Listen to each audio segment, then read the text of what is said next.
What's on, ladies and gentlemen? My name's Ross, I like games, and today we've got a really good look at Ant-Man. Yeah, that's right.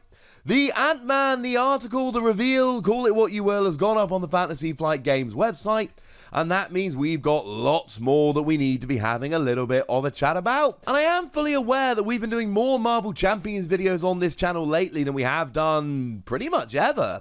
But the honest answer is, ladies and gentlemen, there's been more news, more reveals. Since Gen Con, there's been a lot going on with Marvel Champions, so my apologies, you know the deal. When there's lots of news, brilliant. When there isn't, we won't bring the videos. It is as simple as that. So Ant-Man then, some of the stuff we knew before, some we didn't. Let's go through and have a good old look at Ant-Man. Now, we did talk before, Ant-Man actually has 3 different forms. We've got Scott Lang, the alter ego, like normal. We've then got Tiny Hero Ant-Man and Giant Hero Ant-Man. And they are referred to on cards as Giant Hero form and Tiny Hero form. And I don't know why, but they kind of make me very happy. Now remember that the Giant Ant-Man is an oversized card. Essentially what you've got is a card which is one side Ant-Man Tiny Hero, one side Scott Lang, and it opens out into a double-sized Giant Hero Ant-Man card, which is kind of awesome. So starting off with Scott Lang then, what we see is a recovery value here of 3, which is about average. Hand size of 6, which is normal. Hit points of 12 is slightly higher than normal, but it's still within about the normal range.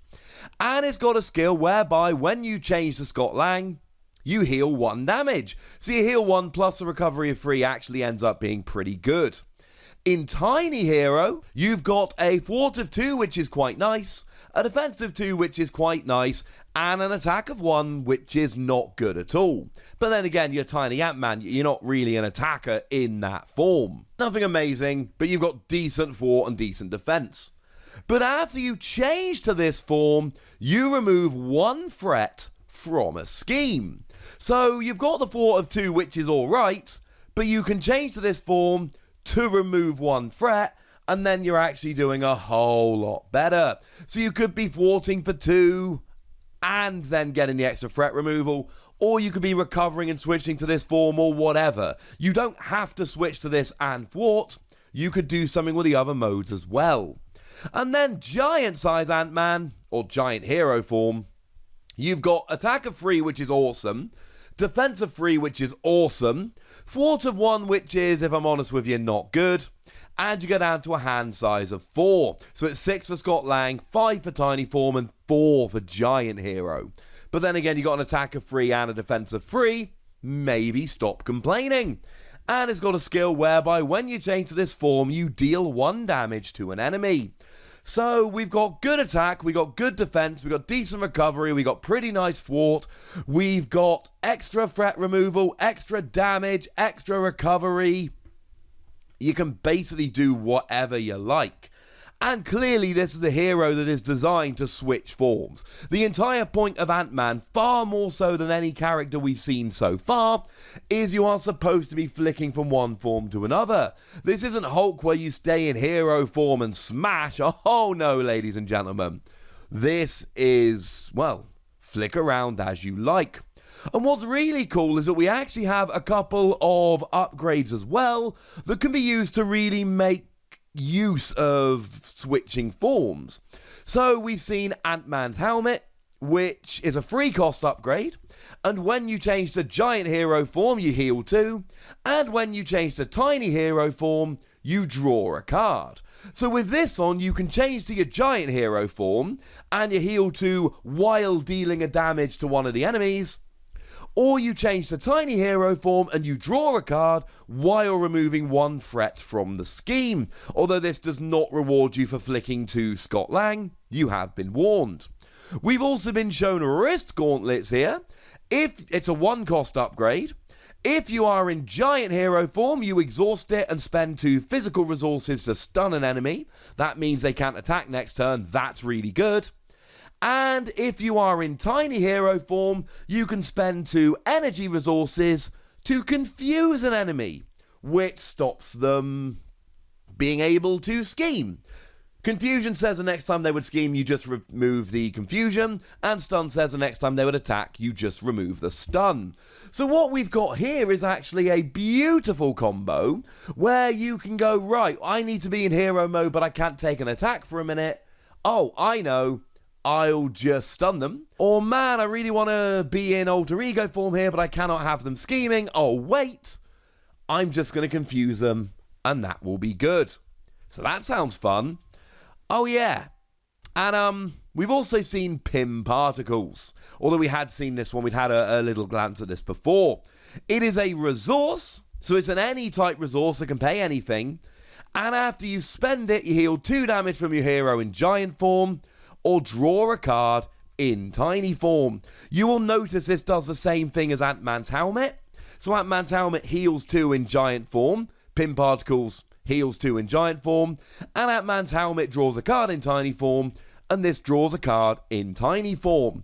But it's a resource card that you use to pay for another card, and essentially when you use it to pay, you also get a bonus, which seems a little bit dumb. Now, at this stage, you're probably thinking a lot like I am here.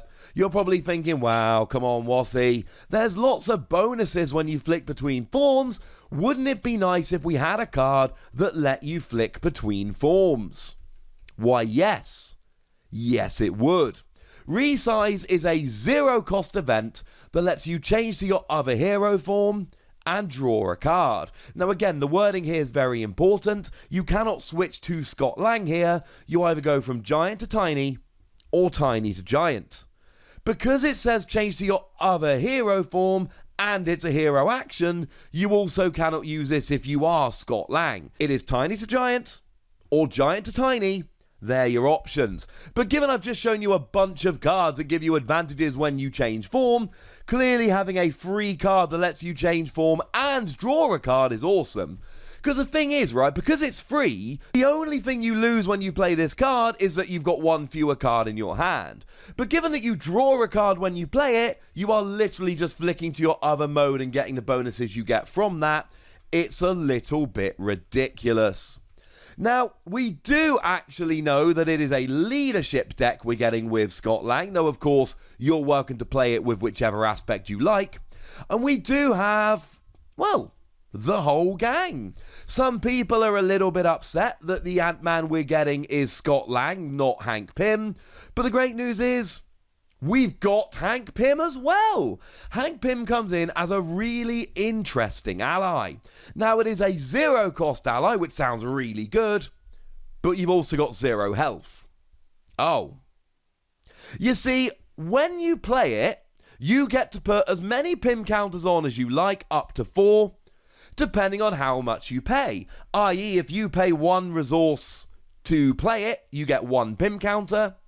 And if you pay 4, you get 4 Pym counters, but it is a maximum of 4.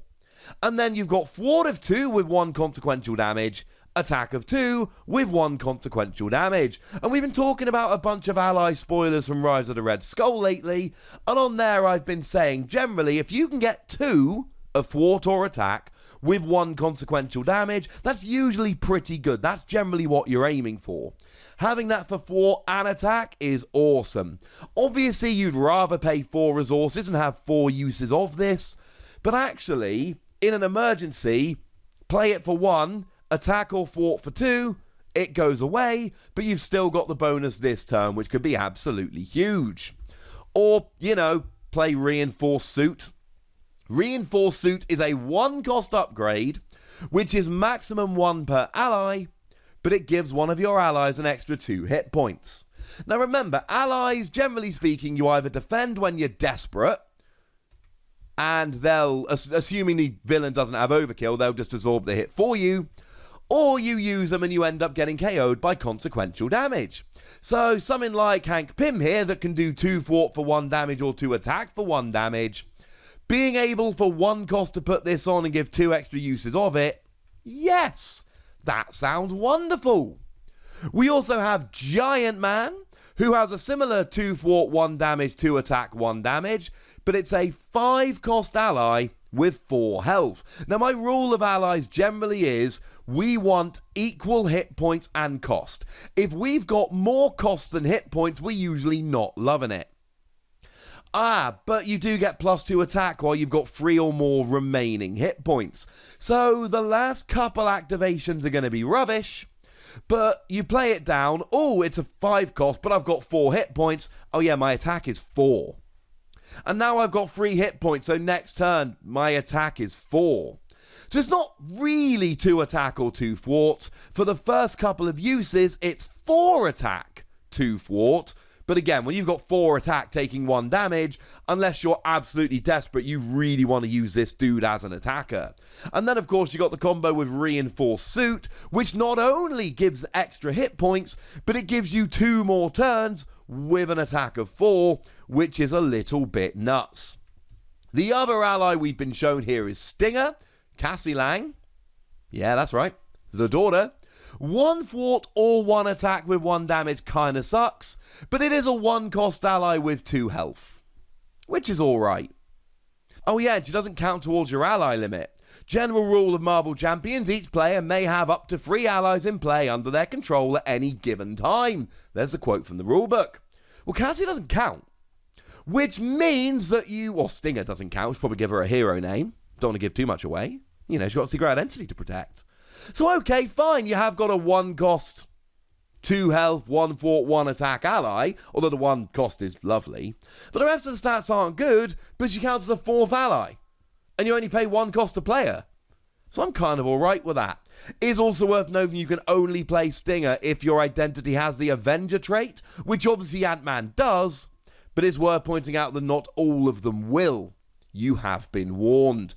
I.e., if you're going to chuck this in a leadership deck, make sure it's a leadership deck of an Avenger, would ya? There we go. Now, the other card we've been shown a nice clear image of is one we have actually seen before. It's a basic card team building exercise. It's a 2-cost support, and you can exhaust it to play a card from your hand that shares a trait with your hero, Avenger, etc., reducing its resource cost by 1. Which is quite nice. Lets you play cards a little bit more cheaply.